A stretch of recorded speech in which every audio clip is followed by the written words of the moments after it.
के 25वें राज्य अधिवेशन के अवसर पर सभाग कर रहे सभी उपासिका एवं उपासकों को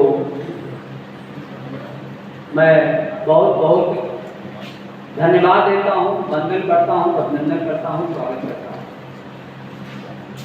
साथियों, मार्च संगठन के हर अधिवेशन में जो राज्य अधिवेशन होता है उसमें जो विषय रखे जाते हैं वो राष्ट्रीय हितों से जुड़े हुए विषय होते हैं।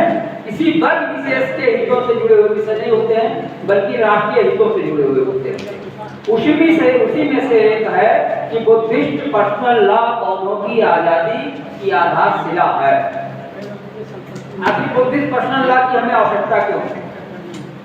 जब बाबा साहब ने भारत का संविधान बनाते समय 22 जुलाई 1947 को राष्ट्रध्वज समिति की जब बैठक हुई तो उसमें यह हुआ कि राष्ट्रध्वज में क्या स्थापित किया जाए। तो एक वर्ग वो था जो कहता था उसमें स्वास्तिक होना चाहिए, एक वो था जो कहता था चरखा होना चाहिए। बाबा साहब से पूछा गया, बाबा साहब ने कहा उसमें धम्मचक्र होना चाहिए। जब गांधी एंड कंपनी से पूछा गया स्वास्तिक और चरखे का इतिहास बता दीजिए तो उनका साइलेंट हो गया। जब बाबा साहब से पूछा गया कि धम्मचक्र का इतिहास क्या है तो बाबा साहब ने आषाढ़ पूर्णिमा 528 ईसा पूर्व को जो तथागत बुद्ध ने पंचबकीय भिक्षुओं को धम्मचक्र प्रवर्तनाय की दीक्षा दिया था उसका उल्लेख उन्होंने किया कि ये 24 तीलियों का जो धम्मचक्र प्रवर्तनाय है इससे भारत का प्रत्येक मानव शोक मुक्त होगा, भय मुक्त होगा, दुख मुक्त होगा। कैसे? प्रत्येक मानव को 2 अतियों से मुक्त होना चाहिए, 4 श्रेष्ठ सत्य अपनाना चाहिए, 8 अष्टांगिक मार्ग पर चलकर ही अपने दुखों से मुक्त हो सकते हैं और 10 पारमिताओं का पालन करना चाहिए। ये 24 तीलियां हैं।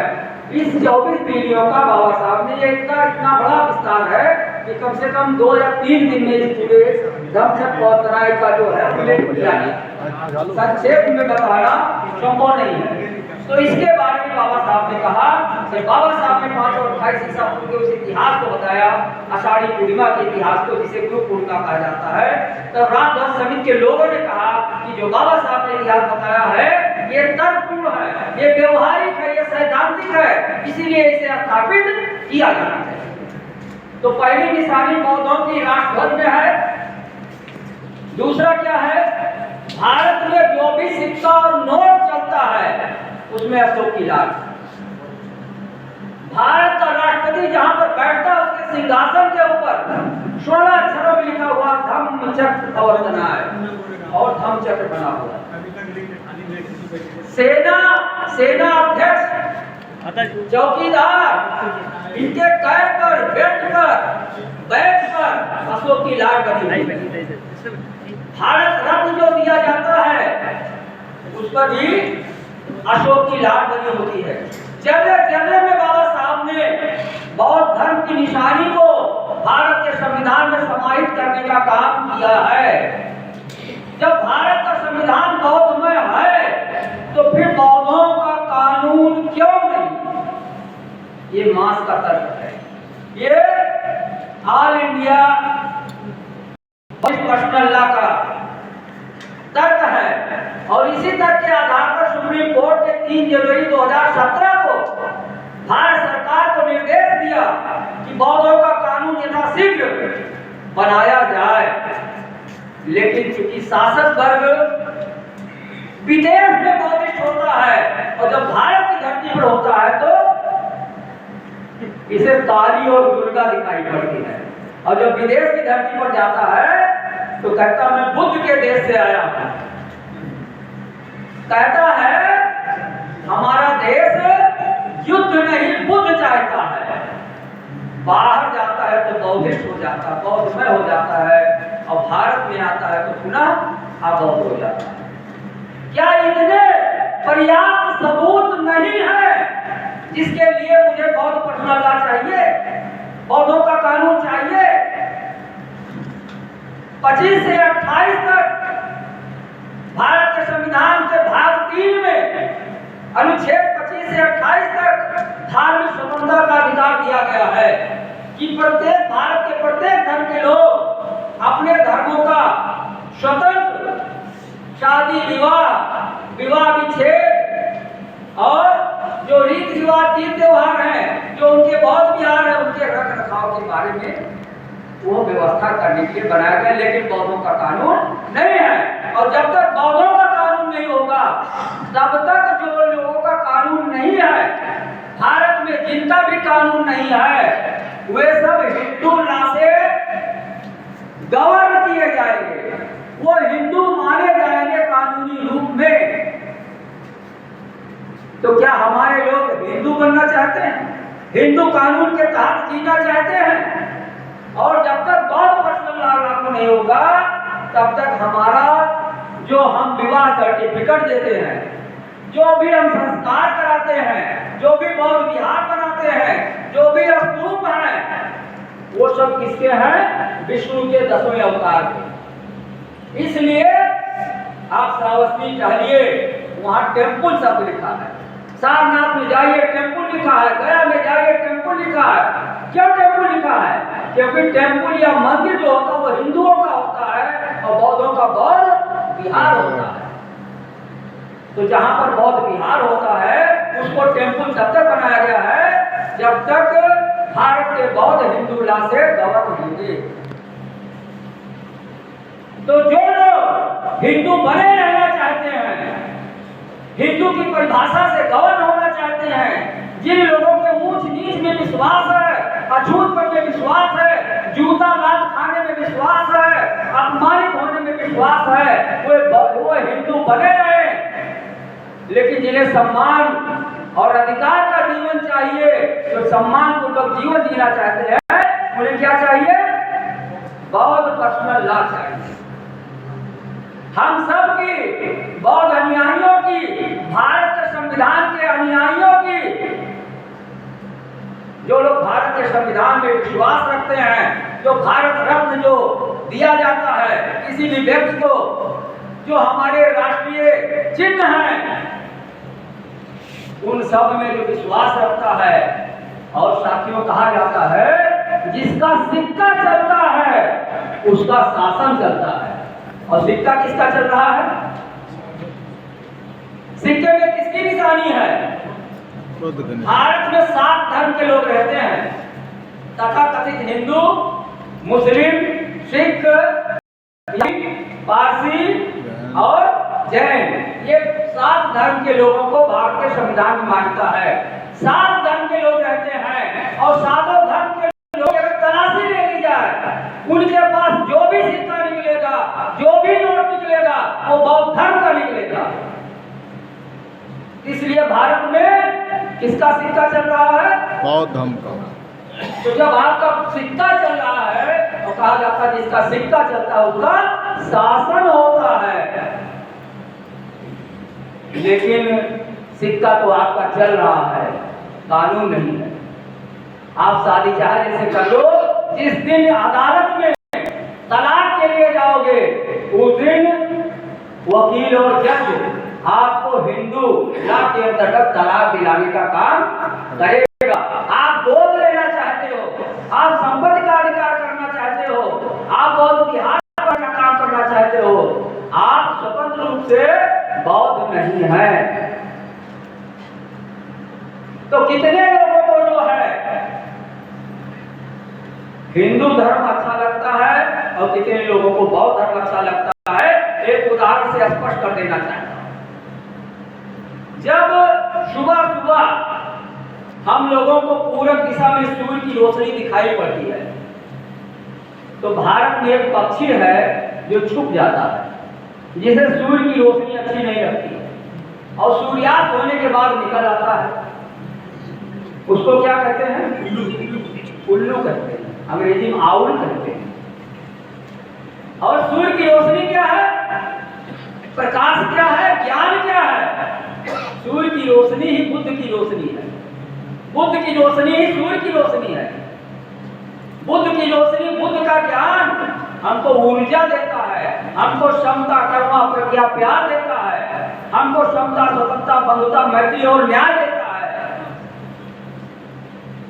जिसको ये नहीं चाहिए, जिसको ये दिखाई नहीं पड़ता है, जिसको भारत के संविधान में बौद्धों का राष्ट्र चिन्ह नहीं दिखाई पड़ता है, वे लोग कौन हैं?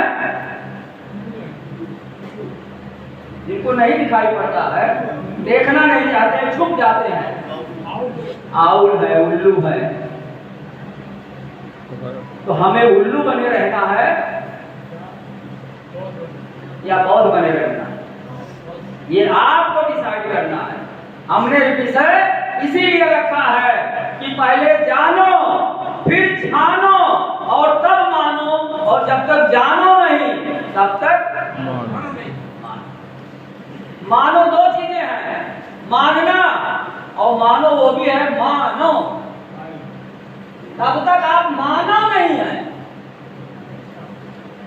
तब तक आप मानो नहीं है। जैसे एक हमारे मित्र ने कहा कि नंद जी, ये बताइए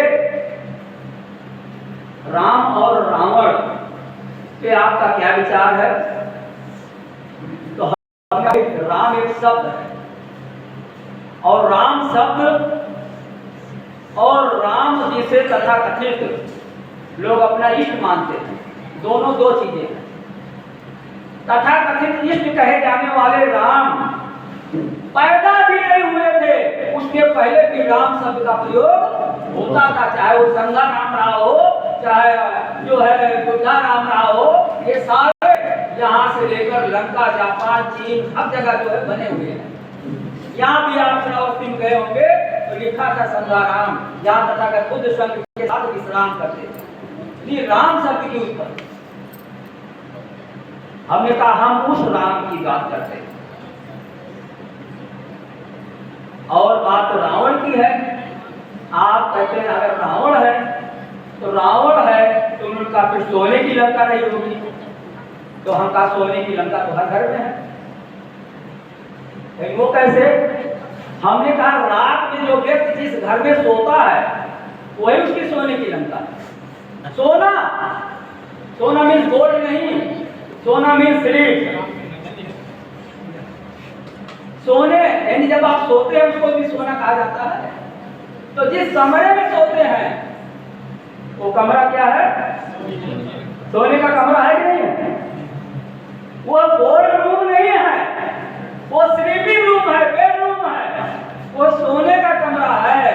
वही सोने का कमरा जलाया गया। इसलिए बाबा साहब ने कहा था कि शब्द शब्द गढ़ रहा हूं अर्थ के लिए, शब्द शब्द गढ़ रहा हूं अर्थ के लिए, अर्थ को संजोया है सामर्थ्य के लिए। अगर आप अर्थ नहीं जानोगे तो आपके अंदर सामर्थ्य पैदा नहीं होगा। इसलिए शब्दों का अर्थ जानो। शब्द बड़े अनमोल हैं और शब्द बड़े कठोर, इनकी कोई कीमत नहीं है, इनकी कीमत नहीं लगाई जा सकती है। ऐसे शब्द हैं। इसलिए हम आपको ये जानने समझने की आवश्यकता है कि जैसे एक पिता अपने पुत्र को अक्सर डांटा करता था, इकलौता पुत्र, एक दिन उसके पुत्र ने कहा पिताजी हमको अक्सर डांटा करते हैं, फटकारा करते हैं, आज खाना खाकर निकलेंगे तो इनकी गटई काट लेंगे, मार डालेंगे इनको, और जब मर जाएंगे डांटना बंद। ये कर रहा था और बाका तेज कर रहा था। तो अंदर में उसकी मां पूछ रही थी भाई तुम लड़का जवान हो गया है उसको क्यों डांटा करते हो? तो उस बाप ने कहा मैं चाहता हूं कि मेरा लड़का हीरा बन के निकले, मेरे लड़के जैसा कोई ना हो। मैं अपने लड़के को निखारना चाहता हूं, हीरे जैसा चमकाना चाहता हूं। इसलिए मैं उसके अंदर जरा सा भी खोट देखना नहीं चाहता हूं। ये लड़के का बाप उसकी मां से कह रहा था और लड़का सुन रहा था।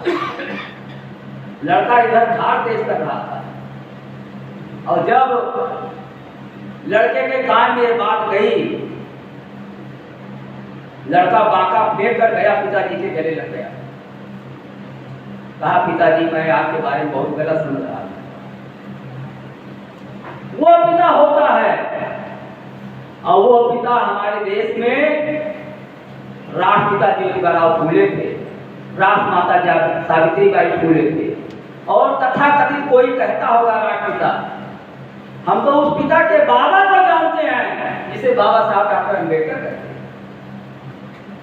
उस राष्ट्रपिता का भी जो बाबा था, कैसे जब पूना पैक्ट लागू होने से पहले कस्तूरबा गांधी जाती हैं और आंचल फैलाकर कहती हैं, हे बाबा साहब, सारे लोग देवी देवताओं के आगे आंचल फैलाकर प्राणों की भीख मांगते हैं और मैं आपके सामने अपने पति के प्राणों की भीख मांगने आई हूँ। हे बाबा साहब, मेरे पति के प्राणों को बचा लीजिए। और तब बाबा साहब ने जो है पूना पैक्ट किया कि अगर गांधी मर गया तो हमारे देश में खून की होली बनेगी, और तब मैं अपने समाज का रक्षक नहीं भक्षक कहा जाऊंगा। वो बाबा साहब इस समाज के हित के लिए अपने चार पुत्रों का बलिदान भी कर देते हैं, नहीं करते हैं। वो बाबा साहब भारत के संविधान को बौद्धमय बनाने का काम करते हैं। लोगों ने कहा B the people of God, B the people of Ishwar, B the people of Jesus, ये लिखा जाए। बाबा साहब ने कहा नो, प्रियम्बुल ऑफ कॉन्स्टिट्यूशन में बाबा साहब ने लिखा be the people of India. No God, no Jesus, no Ishwar, no Allah, be the people of India, हम भारत के लोग। और बाबा साहब ने कहा I am first Indian and last Indian, मैं प्रथम इंडियन हूं और लास्ट तक इंडियन हूं, और इंडियन के सिवाय कुछ नहीं हूं। लेकिन हमारे देश में बाबा साहब की अनुयायी अगर पूछो तो चमार महासभा, नाई महासभा, तेली महासभा, कुर्मी महासभा, पासी, तमाम कोई ऐसी नहीं है कि जहां एक जातियों की 100 महासभाएं ना। बहुत सही कहा। ये किस दुश्मन ने आपसे कहा है इन महासभा बनाने के लिए? किसी ने नहीं कहा है। इसलिए किसी दूसरे को दोषी क्यों बनाते हो? सारा दोष तो मेरा है कि आज जो है लोग बुद्धिस्ट पर्सनल लॉ के बारे में नहीं जानते, और इस 25वें राज्य अधिवेशन में इस विषय को रखने का आशय यह था कि इस अधिवेशन में आने वाले लोग बुद्धिस्ट पर्सनल लॉ के बारे में जाने। केवल अपने आप को पंचशील और तीक्ष्ण कह लेने से, याद कर लेने से, अर्थ बता देने से, पंचशील की पट्टी बांध लेने से, सर घुटा लेने से, चीवर धारण कर लेने से बौद्धिस्ट नहीं हो जाते जब तक उनका स्वतंत्र कानून लागू नहीं होता है। और इसके लिए सबसे बड़ा दोष हमारे देश का जो बुद्धिजीवी वर्ग है वो है, जो तथाकथित कर्मचारी और अधिकारी कहलाता है। अभी उसकी हिम्मत नहीं पड़ रही है अपने परिवार में बुद्ध धर्म की पताका को लहराने के लिए, बुद्ध धर्म के चिराग को जलाने के लिए। माना की जग में अंधेरा है, माना की जग में अंधेरा है। किसने कहा दिया जलाना मना? होगा अंधेरा, लेकिन हमने अपने लोगों को देखा है कि लाइट बुझाओ और टार्च जलाओ, ताली बजाओ, थाली बजाओ। कोरोना की चिड़िया उड़ जाएगी। हाँ। अपने लोगों को देखा, अपने मोहल्ले में तमाम जगहों पर देखा। उस समय मैंने तमाम मित्रों को फोन किया, अरे कहीं नंदी इस समय फोन मत करो, मैं थाली बजा रहा हूं, मैं थाली बजा रहा हूं। ये आपकी टेस्टिंग थी कि आप कितने बौद्धिस्ट हैं। जैसे गणेश जी को जब दूध पिलाया जा रहा था तो भारत का CJI एम वेंकटचलैया वो भी गणेश जी को दूध पिलाया। तो कितना वो जो है वैज्ञानिक है, कितना तर्कवादी है। जब ऐसी कुर्सी पर बैठा हुआ व्यक्ति पत्थर को दूध पिला रहा है, तो फिर आम आदमी की क्या बात होगी। तो इस तरीके से जो है, यदि हम बौद्ध पर्सनल लॉ लागू करना चाहते हैं तो इस संगोष्ठी को राष्ट्रीय संगोष्ठी के रूप में, इस विषय को राष्ट्रीय विषय के रूप में हमें जन जन तक पहुंचाना होगा, बताना होगा बौद्ध पर्सनल लॉ है क्या। हमारे विवाह का कानून, हमारे तलाक का कानून, हमारे संपत्ति का कानून, हमारे दत्तक पुत्र का कानून, हमारे प्रतिष्ठा का कानून, हमारे बौद्ध विहार का कानून, हमारे स्तूप का कानून, ये कहां से आएगा? बौद्ध पर्सनल लॉ से आएगा। और हम लोगों ने ड्राफ्टिंग करके बौद्ध पर्सनल लॉ की भारत सरकार को सौंप दिया है और पुनः रिव्यू याचिका ये हमारी आज सुप्रीम कोर्ट में दाखिल हो गई है। हमारे इसके जो राष्ट्रीय अध्यक्ष है आयुष्मान दयासागर बौद्ध जी, आज वो इसीलिए नहीं आए कि सुप्रीम कोर्ट में रिव्यू याचिका दाखिल की गई है प्रकार से कंटेम्प्ट की 3 जनवरी 2017 को जो हमें आदेश दिया गया है, उसका इम्प्लीमेंटेशन आज तक क्यों नहीं हुआ। इसलिए साथियों, हम सबको हर एक विषय को बड़ी बारीकी से जानना है, समझना है, और इसको यहाँ से जानने के बाद बंद किताबों में, बंद दिमागों में इसे निकालना है, जन जन तक पहुंचाना है। और हमारा माध्यम जो है वो जन प्रचार ही है। क्यों? क्योंकि आपके पास कोई मीडिया, आपके पास कोई टेलीविजन, इलेक्ट्रॉनिक मीडिया नहीं है। हमारे पास जो मीडिया, हम ही उसके प्रचारक हैं, हम ही उसके आविष्कारक हैं। हमको ही बनाना है, हमको ही बढ़ाना है। इसलिए कहा जाता है to create common bill amongst our people, to create common bill amongst our people. ये कौन कहता है?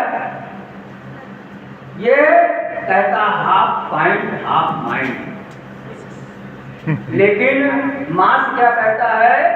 To create social awareness among our people by mass. ये मास के द्वारा कहा जाता है कि अपने लोगों को जागरूक कर दीजिए। जागरूक करने के बाद गुलामी की जंजीरें उनकी टूट जाएगी। और बाबा साहब ने कहा था जो समाज को गुलामी की जंजीरों को, गुलामी से जो है क्या कहते हैं बता देगा, यानी गुलामी से जो जगा देगा समाज को, गुलाम को गुलामी का एहसास करा दो तो गुलामी की जंजीरें स्वयं तोड़ देगा और देश, हमारे लोग पुनः आजाद हो जाएंगे। आजादी अभी हमारे लोगों के पास नहीं है। हमारे बीच में शिक्षक बैठे हुए हैं। ये शिक्षक 2 अक्टूबर, 15 अगस्त, 26 जनवरी 3 राष्ट्रीय पर्वों पर ध्वजारोहण करते हैं। लेकिन मैं दावे के साथ कहता हूँ, विद्यालय ही नहीं, महाविद्यालय नहीं, विश्वविद्यालय नहीं, राजपथ पर,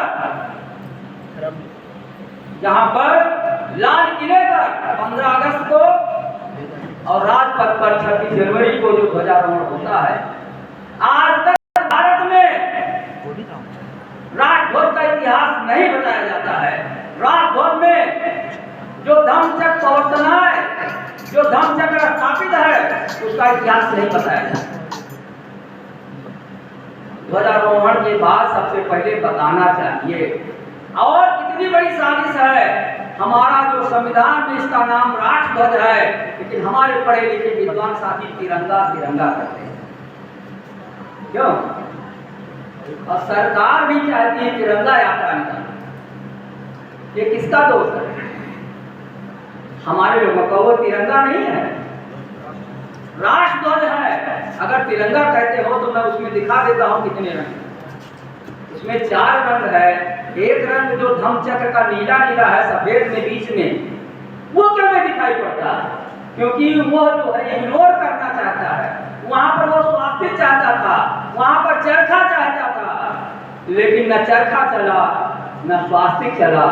वहां चला तो धम्मचक्र चला, वहां चला तो बुद्ध का धम्म चला, वहां चला तो बाबा साहब की सोच चली।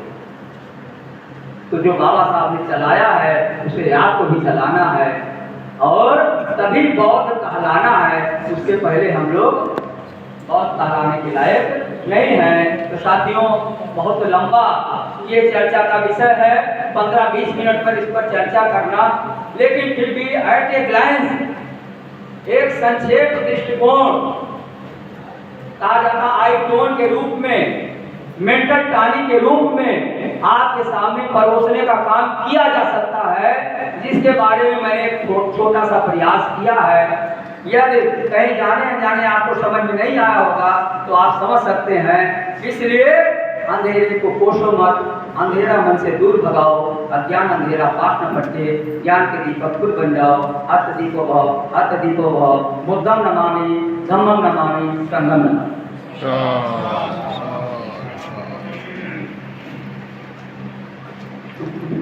बहुत साधुवाद। फिलहाल मुझे ये उम्मीद है कि जितने लोग यहाँ बैठे हैं बहुत कुछ समझ में आ गया होगा। किस चीज़ की ज़रूरत है, वो कैसे मिलेगी, उससे मिलने से हमारे समाज को या हमारे आने वाली पीढ़ी को क्या क्या फायदे होंगे।